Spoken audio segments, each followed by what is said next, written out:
কি আর বলবো দুঃখের কথা, যখন অবিবাহিত ছিলাম এমন এমন কমেন্ট পড়তো যে বিয়ে করবা না, বয়স তো অনেক হচ্ছে, বুড়ি হয়ে যাচ্ছ, বুড়ি বুড়ি লাগে। এবার যখন বিয়ে করে ফেলেছি তখন কমেন্ট পড়ে কি এত তাড়াতাড়ি বিয়ে করে নিলে, বাল্যবিবাহ করে নিলে, এত ছোট বয়সে বিয়ে, এমন এমন কমেন্ট পড়ে। তো যাই হোক, দুটো কেসই বাদ দিলাম।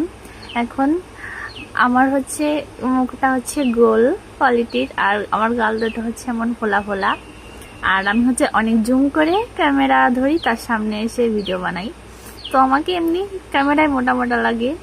তো হচ্ছে মানুষ উল্টাপাল্টা বলছে যে মোটা হয়ে গেছি। তা প্লিজ প্লিজ প্লিজ মোটা হওয়া ঈদ দিয়ে না, আমাকে অভিশাপ দিয়ে না, ঠিক আছে? আমি মোটা হতে চাই না, আমি এমন এমন থাকতেই যেন চাই, ভালো লাগে না মোটা। আর প্লিজ আর কেউ ওই কমেন্ট করেন না, ঠিক আছে? কারণ আমি মোটা হইনি আর আমি মোটা হতে চাইও না, আমি চিকন আছি, ঠিক আছে?